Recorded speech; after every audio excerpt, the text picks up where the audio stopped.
Thank you, everybody. Good afternoon and welcome. I feel that the auditorium's very black to me, but I know we've filled it, and I know it's a kind of gathering of friends here because in one way or another, I think we've all been touched by Nehama and her music.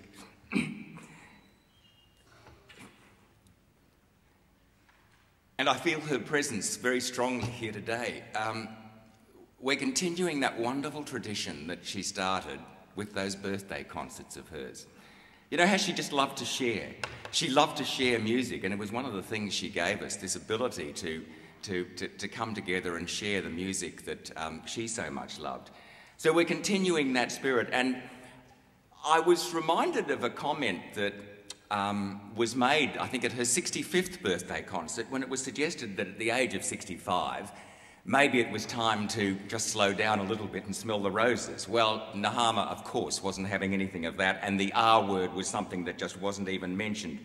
And at that concert, which ran for something like 4.5 hours, we were all reminded that Nehama then followed on with a trip to the Suzuki Association of America, the conference that she was attending. She came back from that after 5 days to take 2 weeks off and then go ahead with her regular teaching round and performing round in Aspen. And then a further week she went on to Chicago to rush back in time for her appointment as an adjudicator at the 1st of July Stedford at Hobart. The Suzuki case, then she was preparing for the Suzuki Association conference in September back in Greenwich in UK. I mean, the globe was something that just never intimidated Nehama, and time was something that she never wasted. So today we come together to celebrate Nehama and everything that she gave us. And I think it's going to be a much happier occasion for her family than her funeral was just almost a year ago. And on that day, Nehama's son Anton reminded us that music is not traditionally a part of Jewish funerals, and in the case of Nehama and her life, that seems so totally inappropriate. So we're making amends today. Nehama's going to be honoured with all the music that she could possibly wish for, presented by some of the many people who've been touched by her, her friends, her colleagues, her students, and people who just loved her and the music that she made. But first, I'd like to introduce Nehama's son, Anton.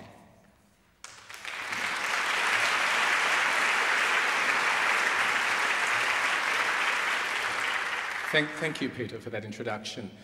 In Jewish tradition, the end of the mourning period after someone has passed away is actually marked by two things. The first is what's known as a consecration of the tombstone, which is effectively the unveiling. It's a very short religious ceremony, and we'll be doing that next Sunday.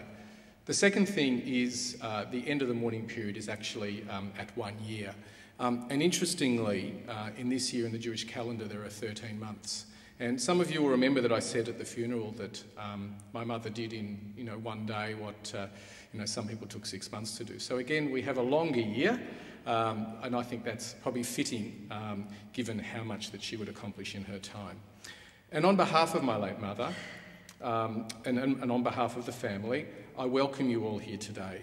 This is exactly the sort of event that we're used to seeing her running, and that makes us feel her absence even more today. Whilst almost a year has passed since Nehama's death, it is still difficult to believe that she is no longer with us, and this is in part due to the enduring legacy she leaves behind. You will all see some of that legacy today in the performances of her students, her many students and colleagues. Over the last 12 months, I have read amazing tributes, amazing in that I now know how much Nehama added to, and in many cases changed, people's lives. We also intend to continue to honour her legacy by establishing a music scholarship in her name. On behalf of Nehama's family, I thank you all for coming and sharing with us this tribute to an amazing life. Thank you.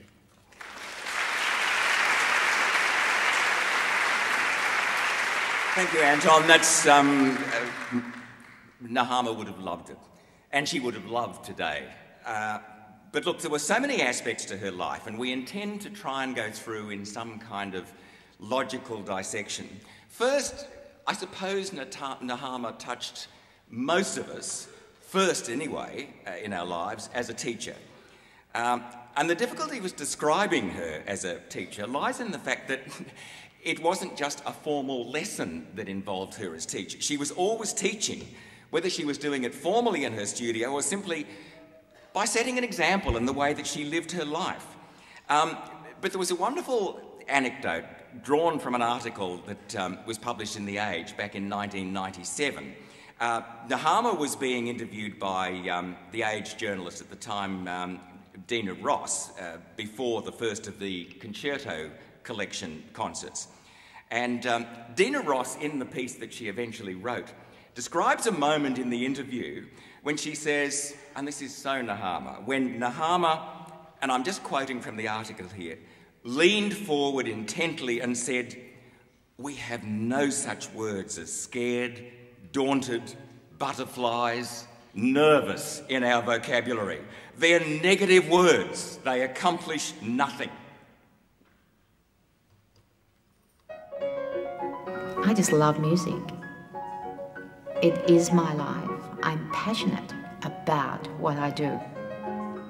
It's very important for me to make sure that the children that I'm involved with, the families that I'm involved with, can be the best people that they can be, and in turn help me to be the best person that I can be. Many of Nehama's young students are quite outstanding and, like Rebecca, have their own engagements.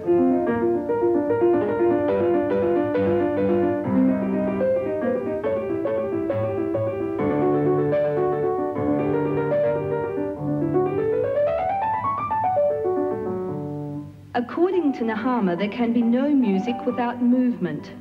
Like Yehudi Menuhin, she says someone playing a musical instrument should be able to feel the music from the tips of their toes to the top of their head. She says even the most constrained musician must have what she calls dancing fingers in order to make music.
really wanted to be was a beautiful classical ballet dancer. Oh, I just loved seeing all the dancers in the white tutus that just stuck out in the pink ballet shoes. And I had studied dance from when I was 5, and I used to go from the age of 5 to the School of Creative Dance that was run by Hanny Colm, later to be Hanny Exener, with her working partner Daisy Pianizza at 177 Collins Street. And that's where I went every week from the age of 5. But I really wanted to dance on toes. But the wonderful thing about going to those dance classes were all the pianists improvised, because we did interpretive dance in the style of Isadora Duncan. We fluttered around and we floated and we jumped and we sprang in the air to fantastic music played by these pianists.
Was a dancer.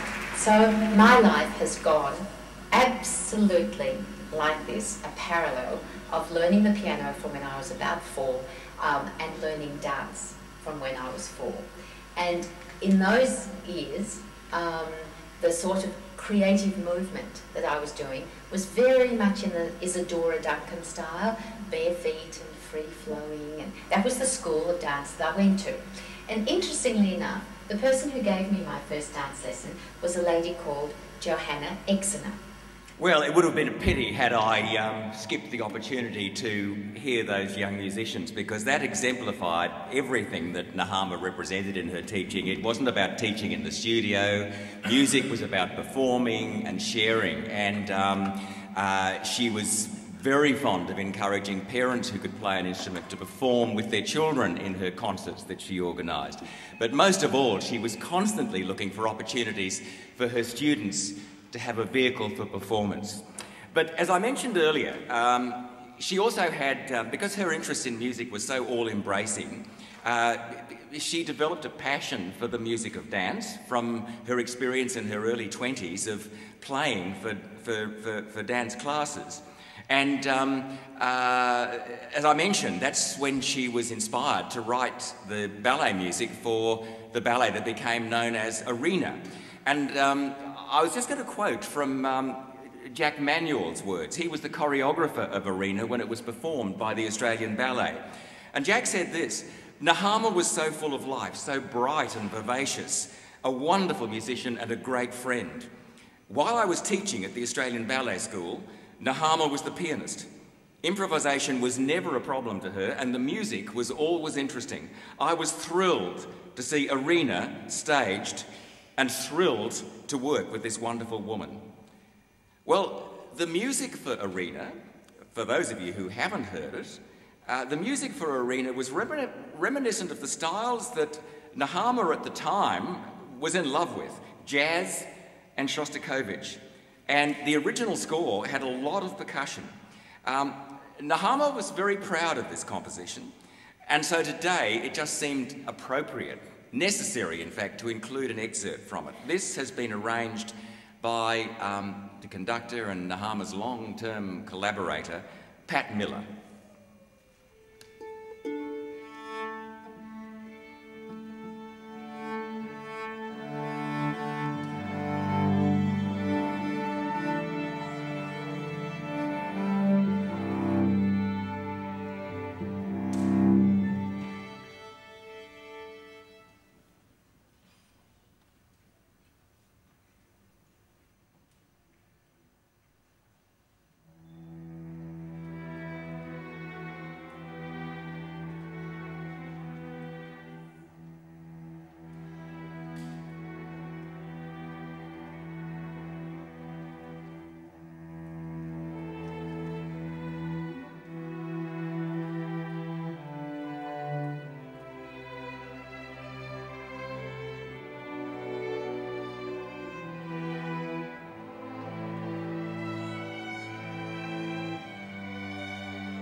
Thank you, Pat, and the orchestra.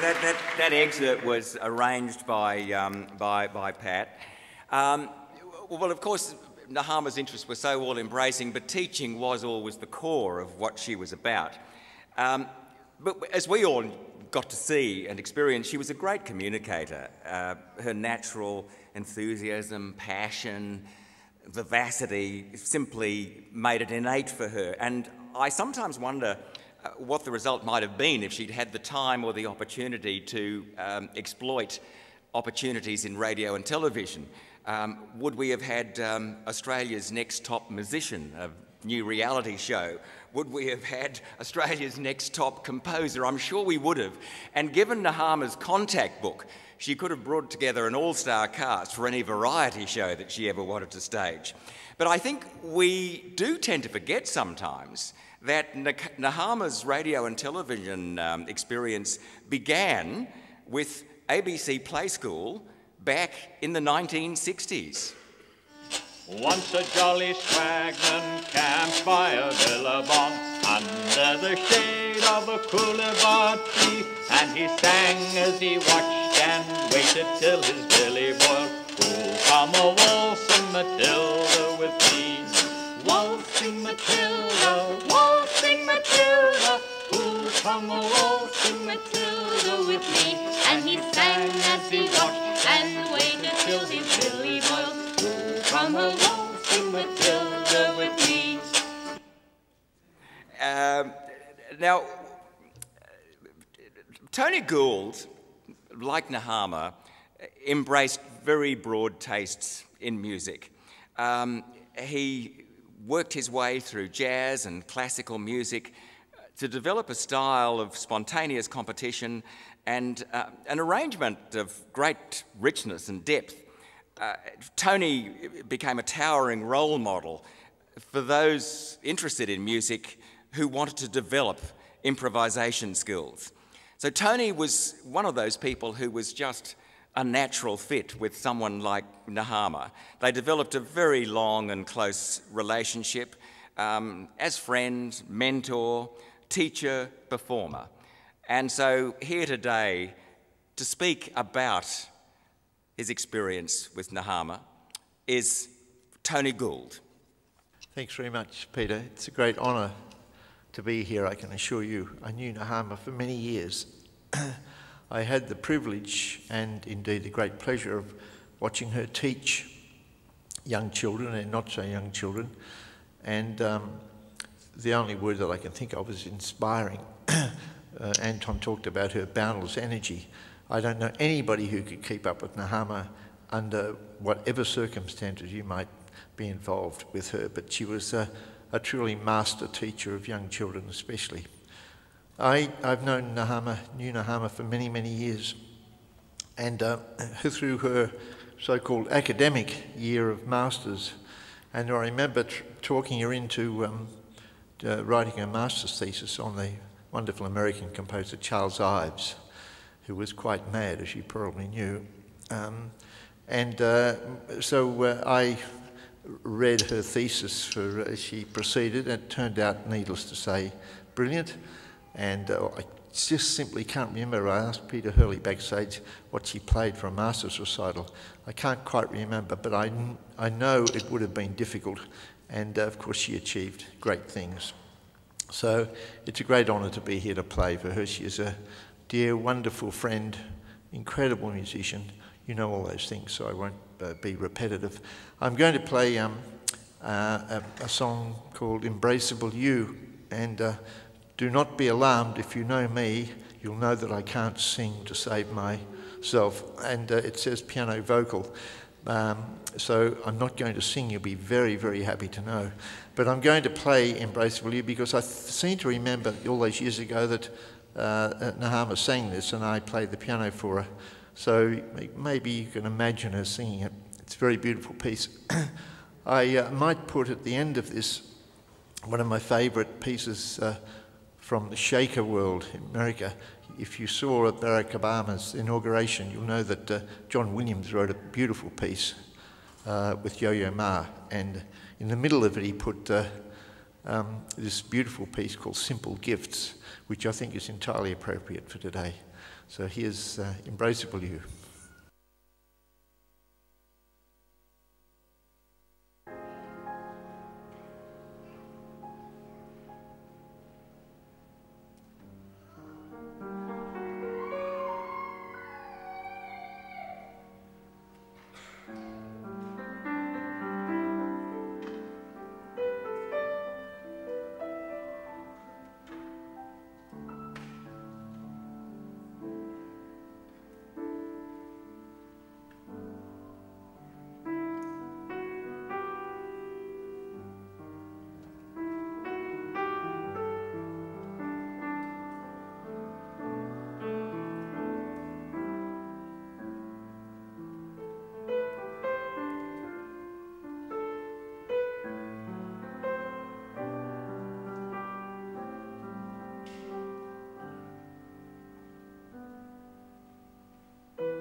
What a beautiful improvisation. I've always felt that the ability to improvise has been given the gift to express music in its purest forms, but the ability to improvise also gives you the capacity to make music straight from the heart, and that came from Tony's heart, you could tell, couldn't you? Wonderful. Thank you, Tony. Nehama, as we all know, loved to perform herself and to share her music. For every day, Nehama's life was like living on an enormous stage. She sang, she danced, she narrated children's shows, she compared concerts, she played piano, guitar, oboe, flute, and occasionally, when she got an opportunity, timpani and even xylophone. She was a world-class accompanist as well. But as a teacher and presenter, she was totally captivating. I'm sure many of you have had the privilege and opportunity to sit through some of her classes with young students. It is totally captivating. But here we have Nehama herself singing one of her favourite songs, Placer d'Amour, in Barcelona. Plaisir d'amour ne durera pas un moment, chagrin d'amour dure toute la vie.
J'ai tout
Well, that was dear Reardon on guitar, and you probably recognise the voice and the face, Suzanne Johnston. I think Suzanne was not only a close and long-term friend of Nehama, I think Suzanne performed at every birthday celebration concert that Nehama ever put together.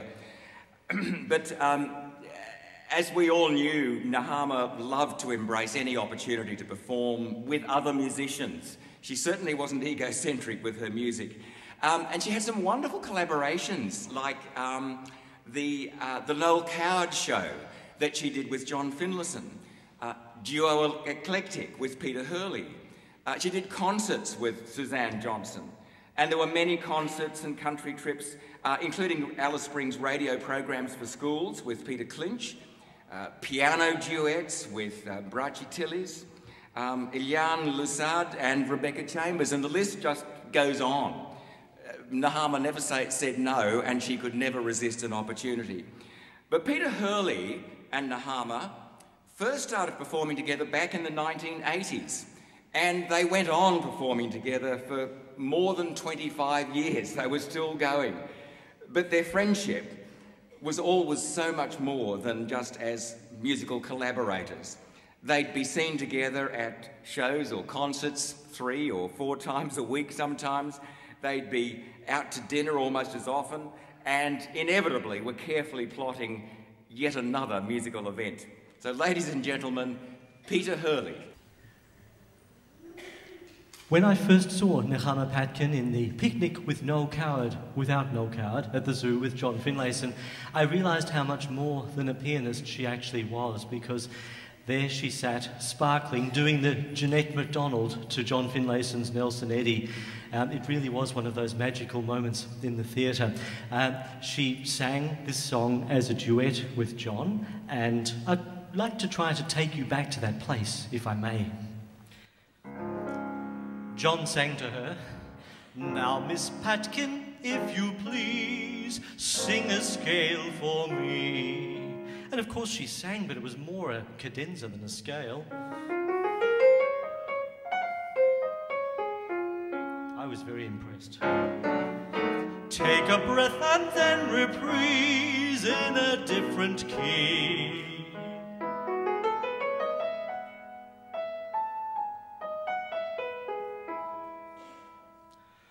All my life I shall remember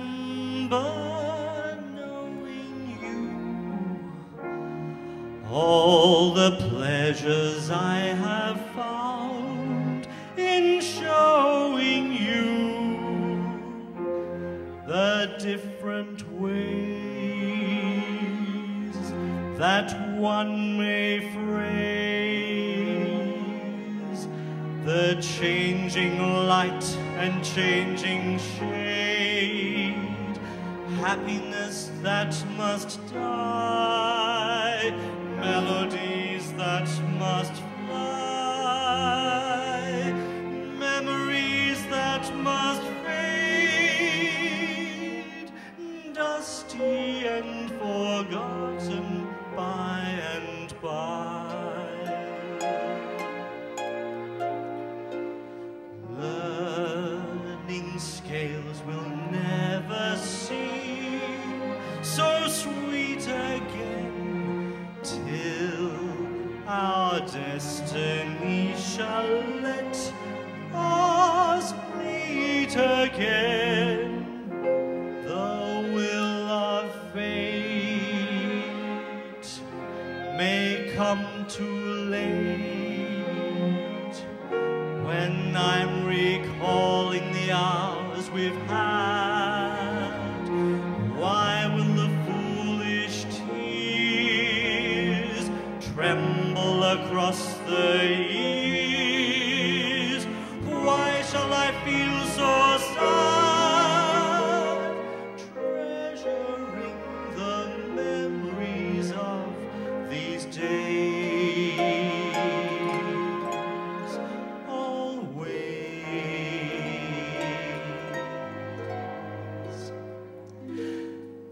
I'll see you again whenever spring breaks through again.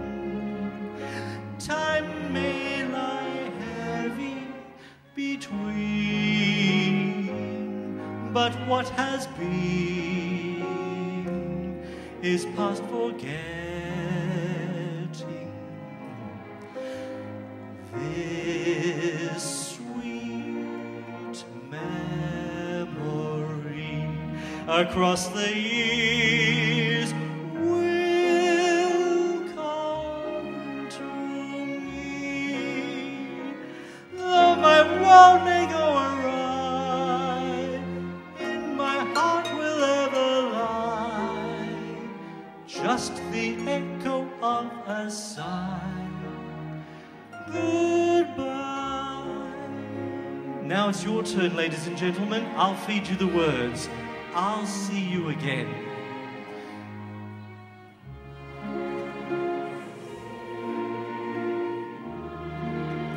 Whenever spring breaks through again.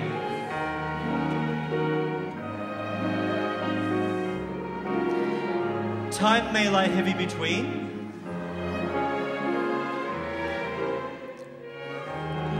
but what has been is past forgetting. This sweet memory across the years will come to me.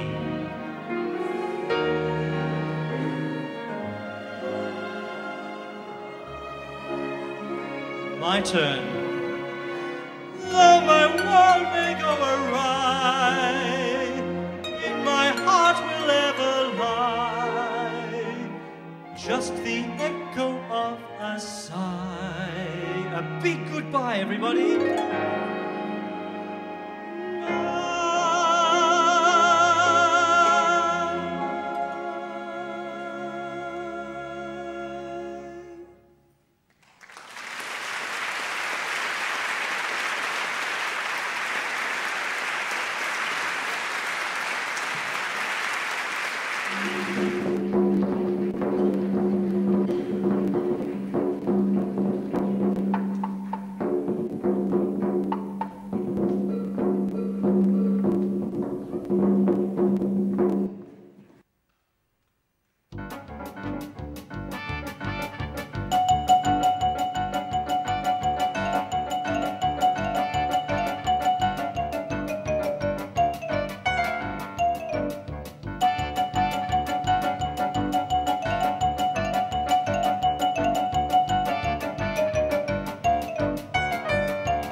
what great fun. Nehama would have loved it. Thank you, Peter and Rebecca Chambers. Nehama was enormously proud of Rebecca. She often described her as one of her early protégés. But I should let Rebecca describe her relationship with Nehama in her own words. She wrote this: Nehama has been part of my life since my earliest memories. Our first meeting was at her doorstep in Cadby Court. I was 6 years old with yellow daffodils in my hand at my first formal piano lesson, and from that first moment, Nehama connected with me. She touched so many lives, especially young aspiring musicians. She taught me the joy of music making. I discovered my career from the inspiration and excitement I felt when performing as a result of the endless opportunities that Nehama provided for me. Well, today Rebecca has prepared a medley of some of Nehama's favourite piano solos. Rebecca Chambers.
Well, along with this beautifully presented program today, you'll have all received, or I hope you've all received, a DVD called Nehama Patkin in Her Own Words.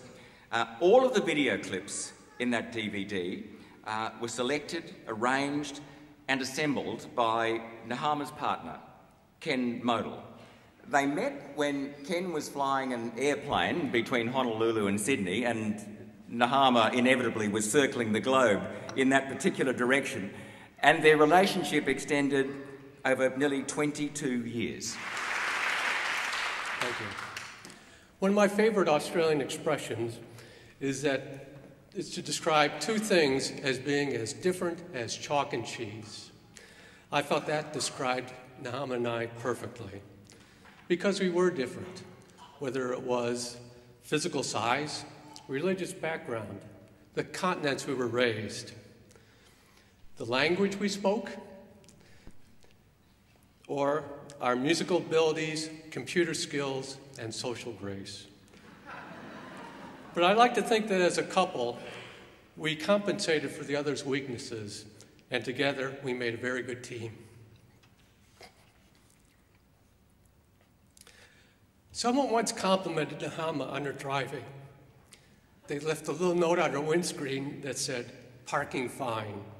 So she was pleased, even though it was yet another infringement notice that she had to pay. But seriously, she always did a good job of parking, even if it was mainly in no parking zones. It was only when her car was in motion that I feared for my life. Eventually, she tired of my constant bracing for imminent impact when she drove, and so had me do all the driving. She may not have been much of a driver, but she was one hell of a musician. A spirited and virtuosic performer, she was able to move easily between musical eras, styles, and genres with grace and flair. And she was a phenomenal teacher. As our host Peter Couchman put it when he compared Nehama's 65th birthday concert, her enthusiasm is all-embracing and totally innocent, which is why children relate to it. Coincidentally, last year I found a book on her headboard titled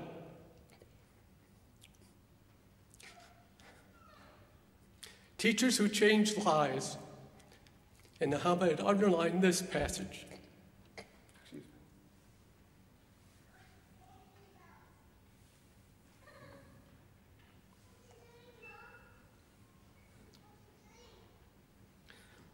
What good teachers have is passion, the spark, sharing their passion.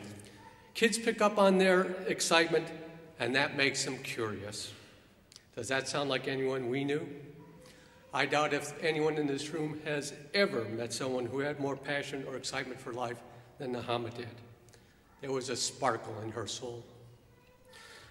When she won the 2007 Outstanding Faculty Award at the Colorado Suzuki Institute in Beaver Creek, Colorado, she was given a book with a sampling of some of the comments made by parents and teachers.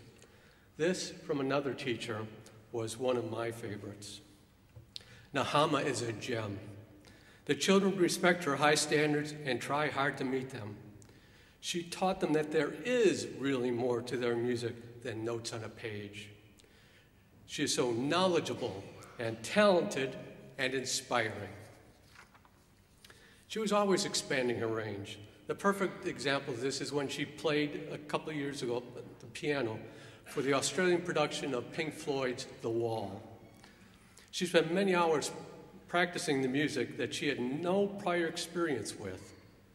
And of course, she played it perfectly. And also, of course, the production was a fundraiser for Habitat for Humanity. She said in a newspaper interview with The Age that a Suzuki teacher is not just about studying the music. We teach about life and communication, particularly between child and parent. But Nehama went far beyond that. Not only did she teach the students, but she also became true friends with their parents. Nehama shared her goals for the future with me. In 3 years' time, she wanted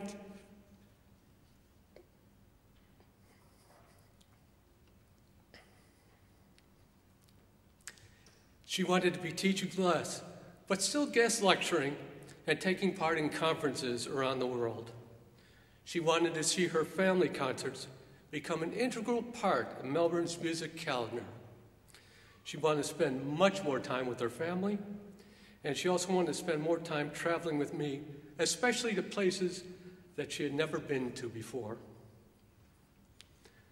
But she was born in Melbourne, and Melbourne was in every fiber of her being. She enjoyed traveling and meeting new people, but returning to Melbourne made her very happy. The art, music, and performance scene here was part of her DNA. Melbourne was where she found what she described as cultural inspiration. It was physically impossible for her to walk past any brochures dealing with upcoming events. No matter how busy her schedule, there was always a way to fit in anything new that caught her interest. When I retired, I thought that we might spend Melbourne summers here in Melbourne and Melbourne winters in the US. But I soon realized that there was absolutely no way that she would be able to spend that much time away from friends, family, and students. She cherished the time she spent with them.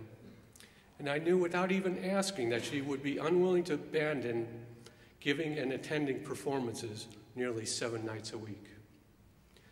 But as much as she loved performing herself, her higher priority was arranging for her students to perform.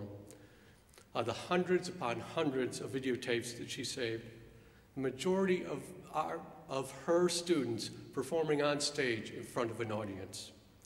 She was exceedingly proud of her young musicians of excellence. Nehama's life was devoted to communicating to children through music, and she did an exceptional job.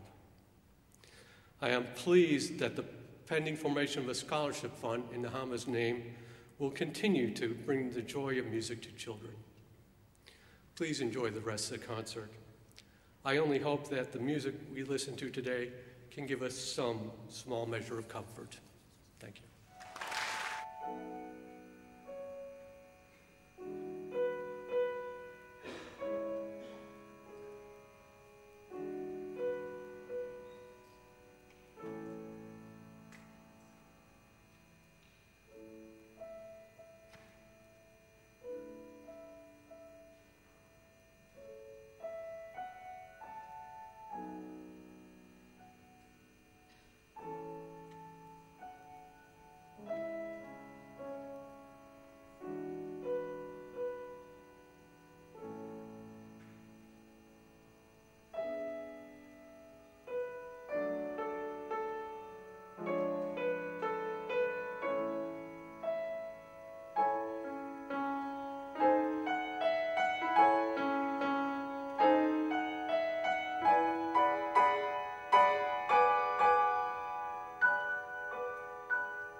I've always felt that one of the keys to Nehama's great passion for life was her interest in people and her ability to connect with people, children in particular, of course.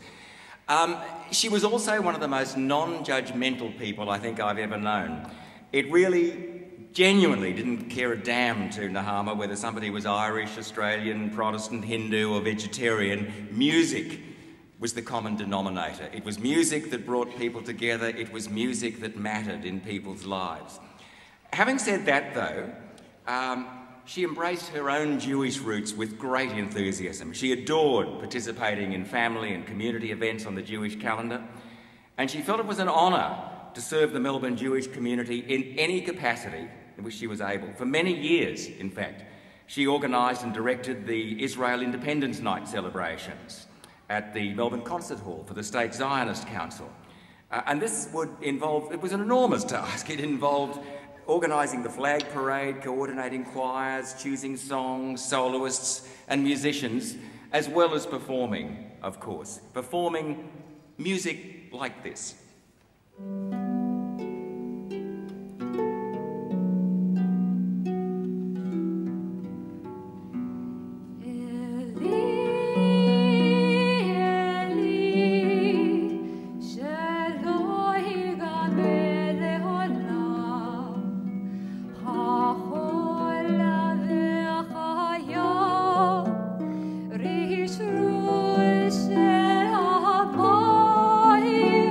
Bara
Although Nehama was very much a citizen of the world, and the energy that she seemed to have to zip between various world capitals and music centres never ceased to amaze me, it was Melbourne where her family roots were, and it was Melbourne that she always came back to. She thought nothing of jumping into a little red car and zipping from Footscray to Warrandyte if the occasion called for it. She seemed to know everybody, and her little black book, which still exists, reads like a who's who of the Melbourne arts and music scene. But her many visitors from interstate and overseas were treated to the most frenetic, jam-packed guided tours of Melbourne with full commentary and many behind-the-scenes stories that they must have just loved. She was a real ambassador for Melbourne, but in particular, she loved her role as an Australia Day ambassador and was particularly proud of being an Australia Day ambassador.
That was Dean performing with his didgeridoo and harmonic singing. It's fascinating, isn't it? The most wonderful impact. Some of you will have seen Dean performing for Nehama at the Patmar Music Family Concerts. But he's also, perhaps you don't know, he's also quite a celebrated vocal coach and a writer. He's got a book coming out soon, The Evolution of Speech. But singing was always an important part of Nehama's performing and her teaching. And her students were regularly gathered to sing in choirs. This is one of the songs that they sang, in particular, and one that audiences always loved. As a child, I went wild when the band played. How I ran to the man when his hands swayed. Clarinets were my pets and a slide trombone I thought was simply divine. But today when they play, I could hiss there. Every bar is a jar to my system. But there's one musical instrument that I call mine. I love a piano. I love a piano. I love to hear somebody play upon a piano, a grand piano. It simply carries me away. I know a fine way to treat a Steinway. I love to run my fingers, oh the keys, the ivories, and with the pedal, I love to meddle, not only music from Broadway. I'm so delighted if I'm invited to hear a long-haired genius play. So you can keep your fiddle and your bow, give me a P-I-A-N-O-O-O. I love to stop right beside an upright or a high-toned baby grand.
Give me a P-I-A-N-O-O-O.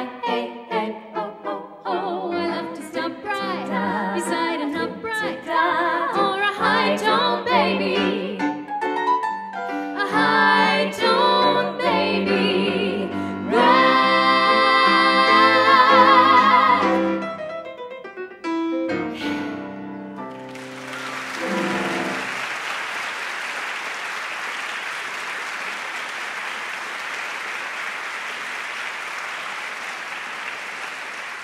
That was Gin and Tonic with Peter John Diego on piano. And earlier we heard that lovely Jewish song we heard was from Nehama Patkin Waters, of course, of the Patkin family. There's an anecdote you'll find in the memorial book from a music teacher called Mark Denikas of Centennial, Colorado. Now, in the booklet, it was only possible to publish a fairly limited extract of what he had to say, but I thought it was perhaps worth quoting the full transcript of this experience that he described in words during a masterclass in the United States. And this in full is what he wrote. In one of her classes, I was playing the Opus 49 Sonata by Beethoven. I was nervous, but I thought I was going rather well. She, Nehama, stopped me. Mark, I'm not going to let you sit like that, she said. I'd assumed a relaxed, comfortable posture that was perfectly appropriate to playing the French horn, which I'd been doing professionally and habitually for 25 years. There were chuckles from the ladies listening in the class. As usual, I was the only male in these workshops. I was also probably the only one who hadn't majored in piano in college. But I wasn't offended. In fact, I beamed at her and gave her my best grin. She was teaching me how to teach. Nehama had won my respect before I enrolled in her classes. I'd watched her teaching some of my own piano students. I'd heard her perform in the play-ins and faculty recitals. I'd listened to her cheerful, welcoming remarks to parents and piano students and teachers at the opening festivities of many Suzuki Institutes. At first, her flamboyance made me come to the false conclusion that she was putting on a show, well-scripted theatrics. It didn't take long before I knew very well that Nehama was the real deal. Well, of course, Nehama, as I mentioned, took students on performing trips in country Victoria, interstate and also overseas, because she wanted to give them the opportunities that she felt they needed and deserved. In 2002, she took Emma and Maddie to attend a Suzuki festival in Barcelona, and the three of them performed as guest artists in the beautiful Palais de la Música Catalana. Nehama was always wanting to learn new skills herself, and believe it or not, for this session, she took private Spanish lessons specifically to prepare for this trip. And this was the result. And when I asked several of my parents, y cuando pregunté a algunos de mis padres, 2 of the parents said yes. 2 de los padres dijeron sí. Straight away. Directamente. There was no problem. No hubo ningún problema. And so the result of that excitement is Madeline and Emma. Y el resultado de tal excitación por venir aquí han sido Emma y Madeleine. And it's not just the excitement of leaving Australia and coming to Spain.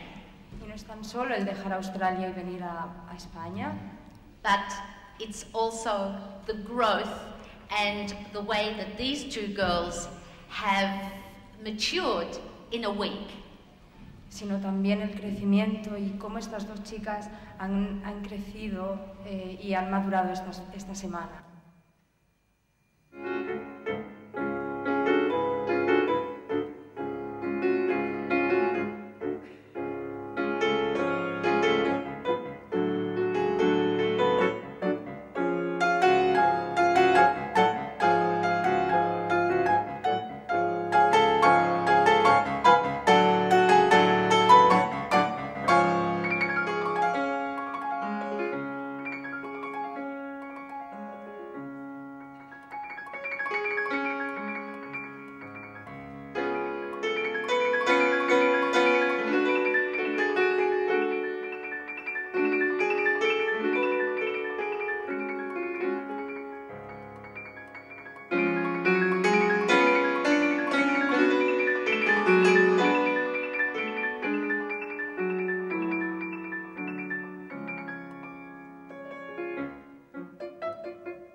Well, that was Nehama in Barcelona with Malaguena, and earlier it was Louisa Breen we heard performing here on the concert grand. Nehama, of course, being Jewish, philanthropy was part of her DNA, and she was involved in a number of charities. And typical of Nehama, she wasn't just involved, she was passionately involved. And I think it's significant that the birthday concerts that she arranged weren't just to share music with friends and family and anybody else who loved music. They were also, and to celebrate her own life, they were also fundraisers for various charities, in particular the Malcolm Sargent Cancer Fund for Children. She was a member of the Board of Governors there. She was deeply involved in Rotary as a member of the Hawthorne Club, and she had a celebrated period as president of the Caulfield Rotary Club in 2000-2001. And understandably, she was also the recipient of a number of awards during her life. A fellowship award that enabled her to travel overseas specifically to study how fine music and orchestras can be presented to children. The Avon Spirit of Achievement Award for Women in the Arts. She was a finalist in the BP Pursuit of Excellence Awards. She was a Woman Achiever of the Year for the Women's International Zionist Organisation. That was Nehama.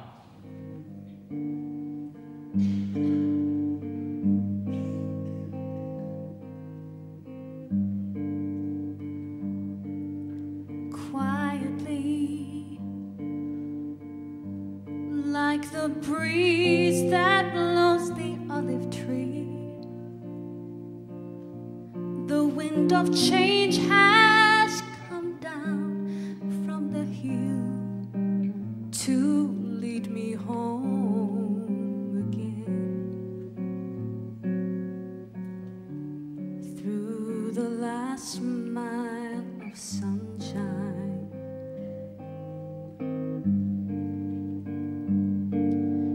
As easily as the moon makes patterns on the lifeless lake, man throws the flowers to the fields beneath his heels, and you wonder if he feels love or even boredom. And my friend, the wind of change, is asking questions.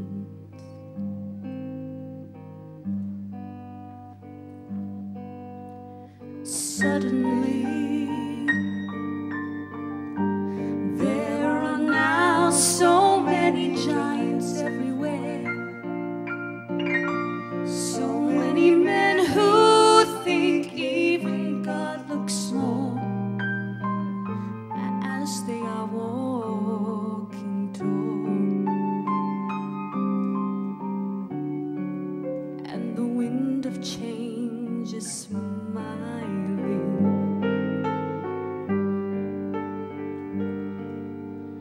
Could it be that his smile is just another kind of frown, because he knows the world is finally falling down and going back to dust?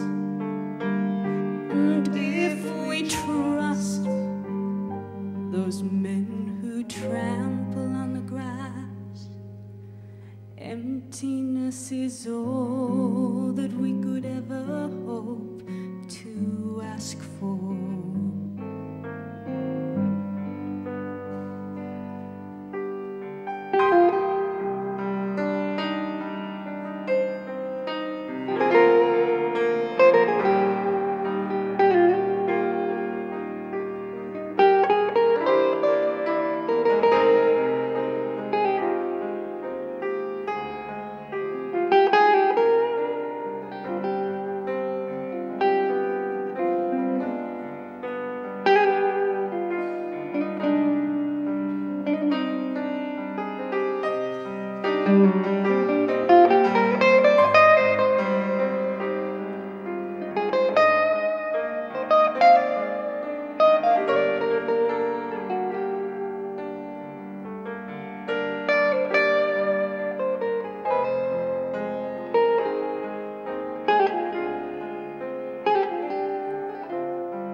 listen and hear the sound of the dying grass bleed.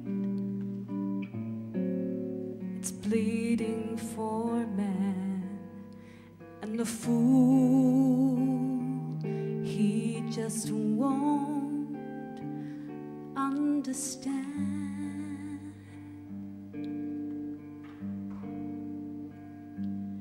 Is it too late to change the wind of change?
We had the rehearsal, then we had the concert.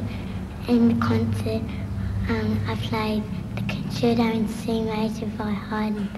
Nehama was conducting, and my sister Lucille was in the orchestra. We'll just stop there because I don't want you to play it right through, because you know what one of the important things do? Do you remember what we have to do at the beginning? We know what da-dee-da-da-da-dee-da-da, da-dee-da-da. Because if we were singing it, we'd go da-dee-da-dee-da-dee-da-dum, ba-dee-da-dee-da-dee-da-dum. Right? You do it with me. Turn around and just clap. We clap the first beat, and we're not going to go da-dee-da-da-da-dee-da, are we? You even blinked, you got such a fright when I did that. So if we do, everyone in the audience will get a fright if you're going to play it. So let's just try that very gently. You sing it with me. We both have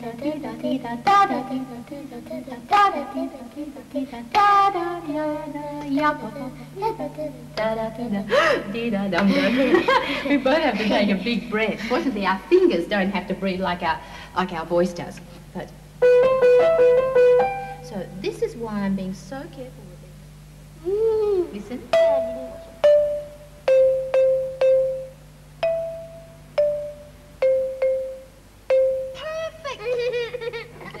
Now, where do you want it this time? Underneath?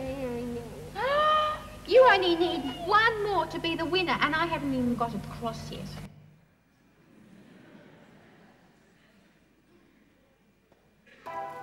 Suddenly, something caught Peter's attention.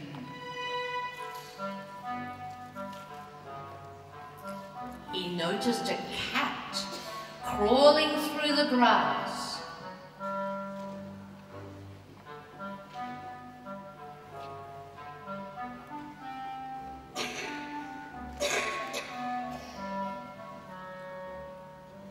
The cat thought, while that bird is arguing, I'll just grab her.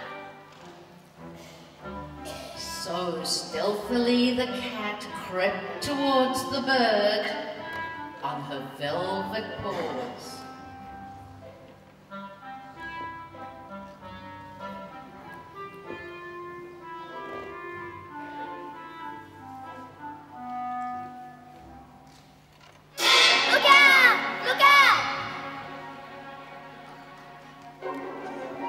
And the bird immediately flew up into the tree.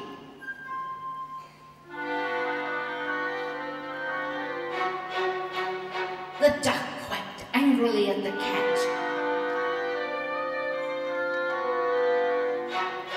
From the middle of the pond.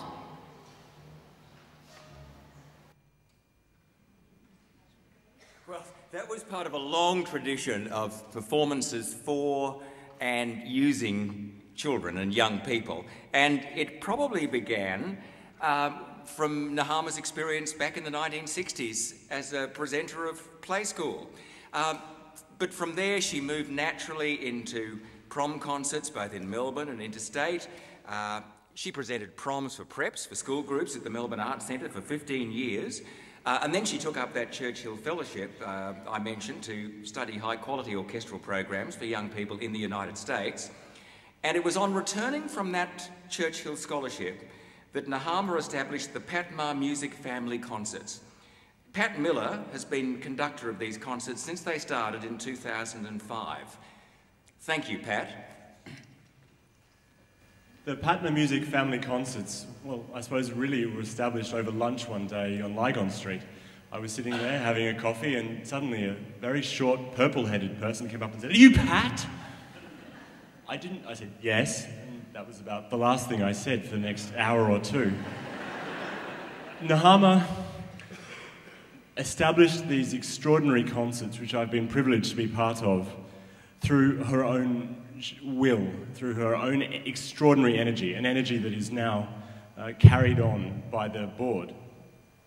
They were established because of Nehama, but they were successful because of her vision, one that meant that wanted all music to be available and interactive and alive to people of all ages.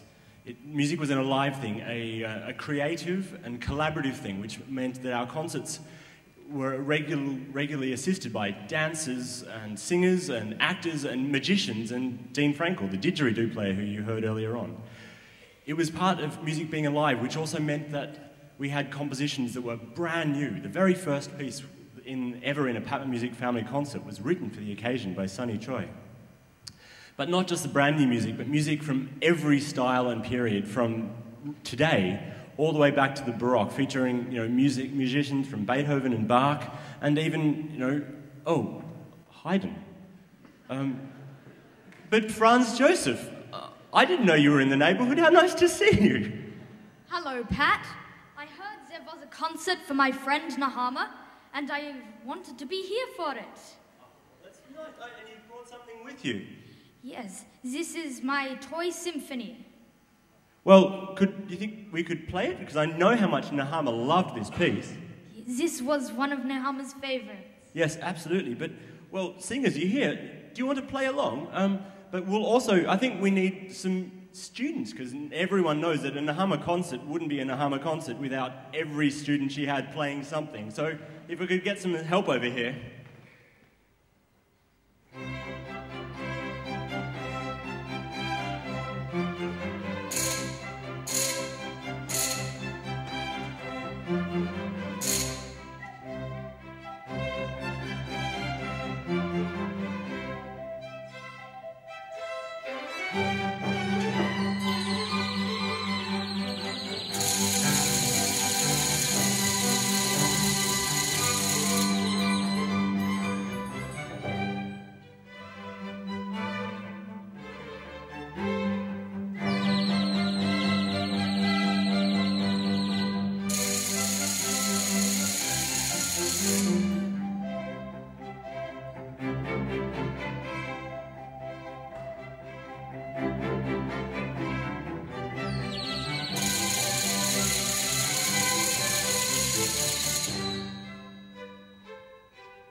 My mother founded the family concerts in 2005. In achieving this, she realised a dream of bringing quality orchestral music to young children, which filled a gap in Melbourne's orchestral concert calendar. She was the artistic director of these wonderful concerts for 6 years. She was passionate about them and would be thrilled that the concerts are continuing. It gives our family great pleasure to know that they will be an ongoing legacy for her. On behalf of Nehama's family, I would ask that you continue to support the family concerts in whatever way you are able to. The board would welcome any contribution you can make: attendance at the concerts, time, expertise, or donations. The next concert, Music in Motion, is on Sunday the 3rd of April. I encourage you all to book tickets, which can be done online. Please help to make this year's concerts a success. Included in each program is a flyer for this year's concerts. Attached is a form that you can complete to help keep these concerts going. Please take the time to consider what you can contribute and complete the form. There are 4 labelled boxes in the foyer if you're able to complete the form and return them today. Thank you for your ongoing support of these concerts in my mother's memory.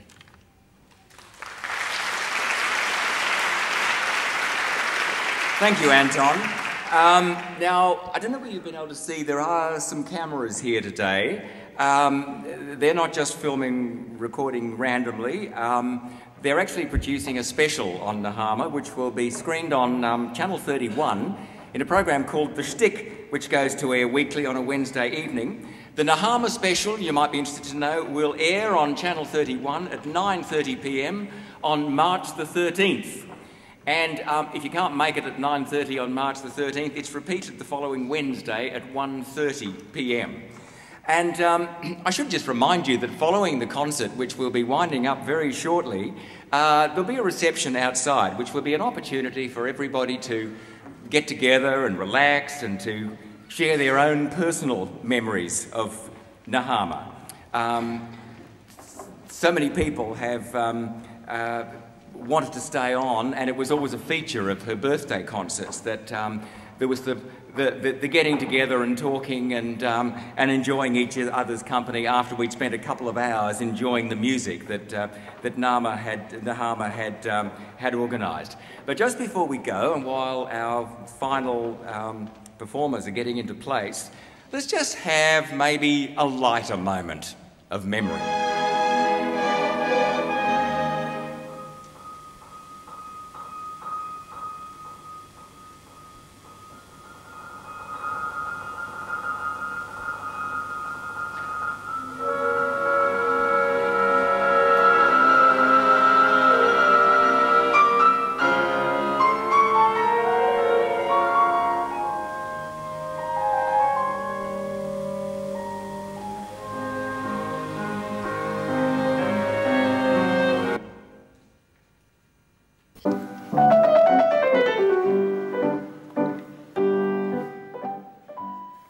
Nehama has a love of animals. Her two kittens, called Wolfgang and Shushu, are exploring the inside of the piano and are entertained by Jeffrey Tozer on the piano.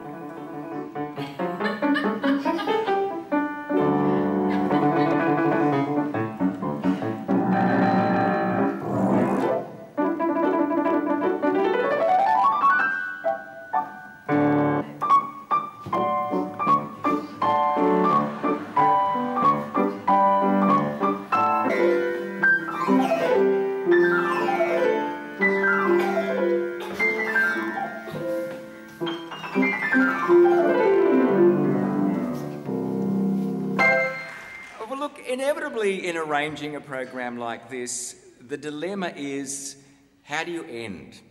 Because Nehama's spirit won't end. It goes on. The tradition will go on. Nehama will go on for as long as any of us who knew her and loved her and were mentored by her and inspired by her will live on as well. So what we decided to do, or what the organisers decided to do, was to bring together a choir of as many people as we could find who had in some way been touched by Nehama. So this brings together collectively some of the many, many, many individual voices who knew and loved and were influenced by Nehama.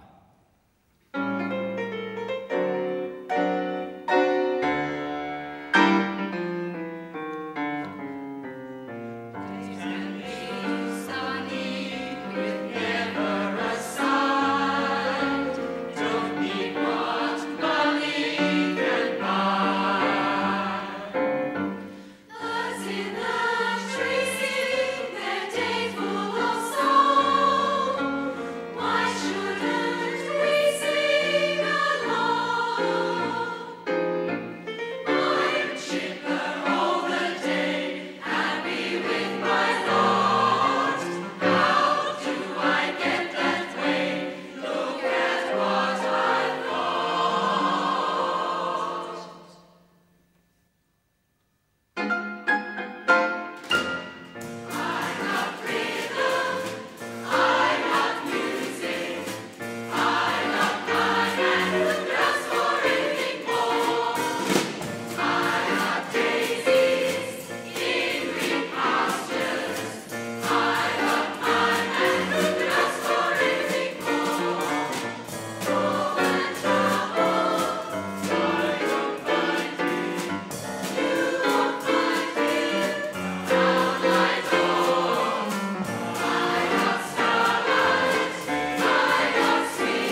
Before we go to enjoy some tea and coffee and enjoy each other's company, there's just somebody I would like to acknowledge. Margaret Bland. Margaret Bland has had many... Margaret, where are you?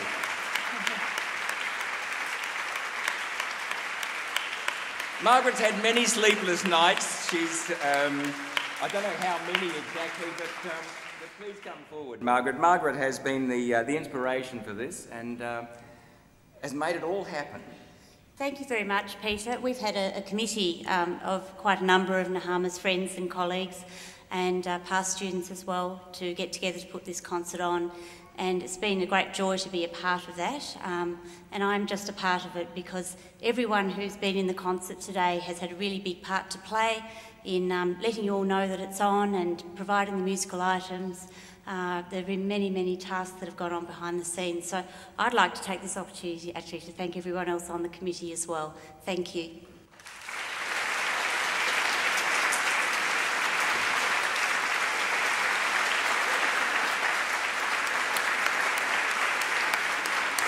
Okay, everybody, before we go, let's all join in together with one final chorus. The words are up there on the screen. Come on, let's make music together and just remember all the happy times we spent sharing the company of Nehama and her music. Here we go. Come on.